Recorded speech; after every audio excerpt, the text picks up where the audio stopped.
Well, if you're in the market for a double XL sized SUV which offers you loads of road presence on the outside as well as a huge cabin on the inside, then the new Ford Endeavour is a car you should check out. Why is that? Well, just have a look at it. Doesn't it look smashing? But is this car only about its looks as well as muscular styling? Or does it have more to topple class leaders? We'll find out on the show today. Well, that boxy shape on the outside translates into a very nice and spacious boot. Now, as you can see, there's very minimal suspension intrusion. It's a very square shaped boot. There's minimal loading lip as well, which makes it easy to push in those big boxes. If you want to increase the capacity further, you can of course stow away the last row of seats, and that can be done by the touch of a button. So with the last row of seats down, as you can see, there's a huge boot area, and it's good enough for those long and big airport transfers as well as house shifting duties. And if you want even more space and you want to shift the entire neighborhood with you, then you can of course stow the middle row of the seats down as well, and that means that you get over 2,000 liters of luggage carrying capacity.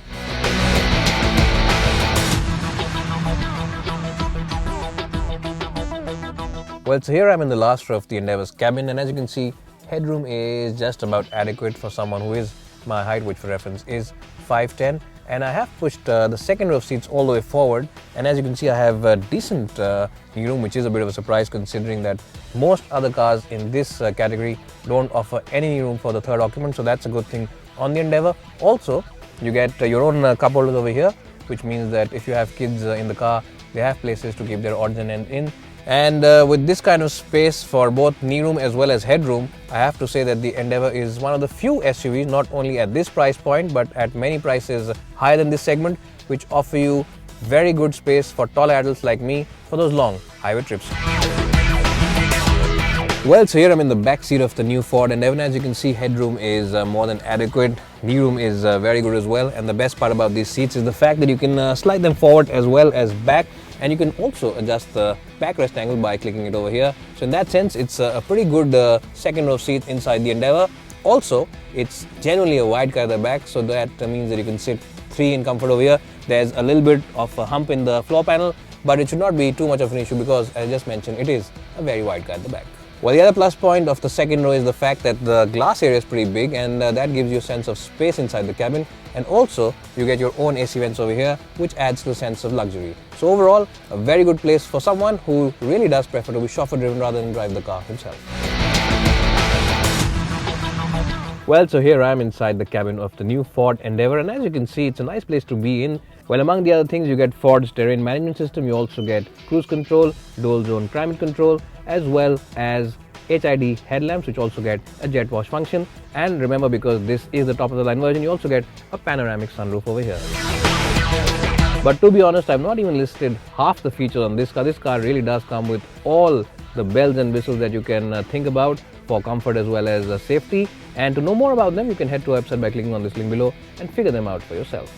Well, in terms of overall cabin ambience, the Ford Endeavour seems to have borrowed a little bit of its styling elements from the Range Rover Discovery, and that's a good thing because this car feels very upmarket and very sophisticated. So the central screen over here as well as the AC vents are very similar to the Discovery, and that really makes this cabin feel very posh and upmarket. Also, the materials used over here are better than its main rival, the Toyota Fortuner, as well as the Chevrolet Trailblazer, so that's another plus point on the Endeavour. But the biggest plus point inside the Endeavour are the seats, which are supreme on comfort as well as cushioning, and because you're sitting up so high, it also gives you a sense of confidence as well as purpose every time you take this car out for a spin.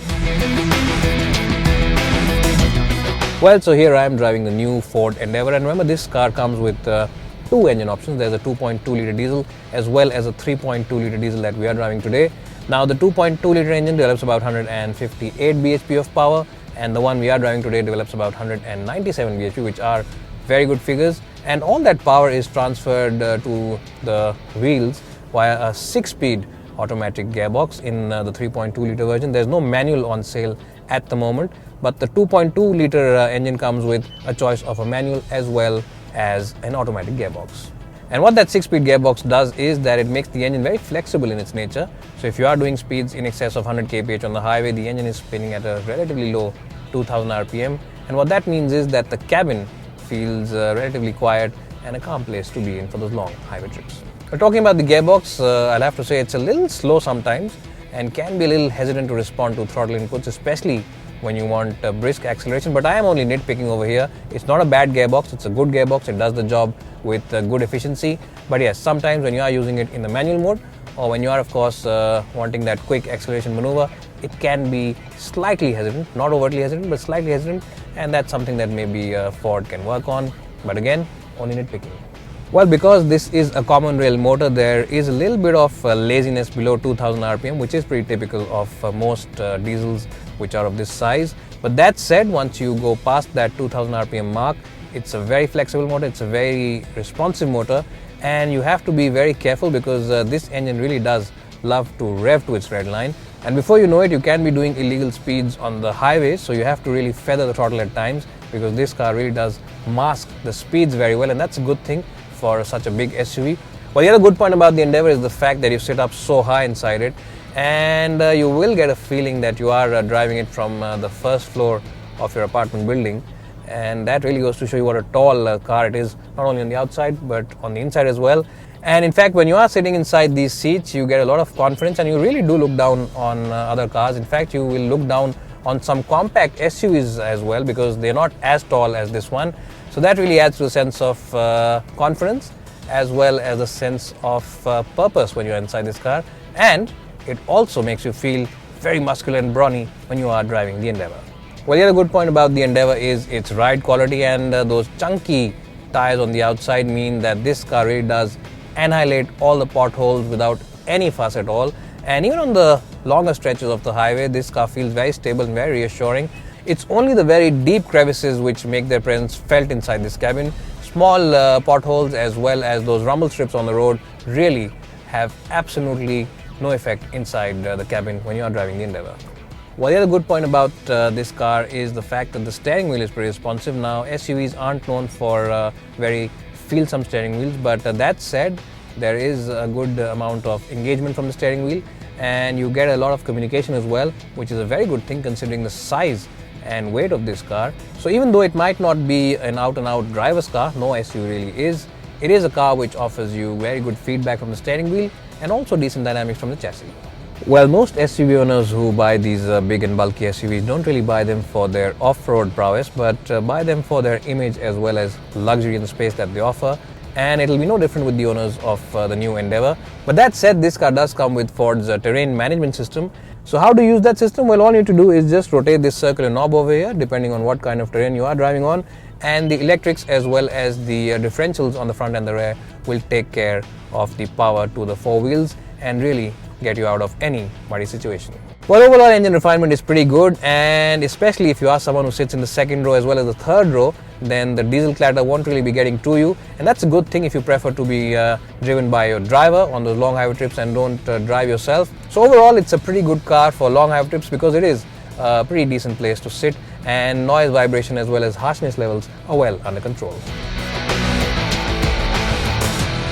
Well, the Endeavour really does come across as the best SUV in India at this price point. It offers you massive road presence on the outside, a huge and comfortable cabin on the inside, as well as a long list of features to make you feel luxurious as well. All that along with those two engine options means that this car is the best bet in the SUV space at this price point. But if you're not convinced about the Endeavour and want something different, then you can always check out our review of the Toyota Fortuner by clicking on this video link over here, and also its other rival, the Chevrolet Trailblazer, by clicking over here. And as always, don't forget to subscribe by clicking on this link above. It's bye for now, and hope to see you soon.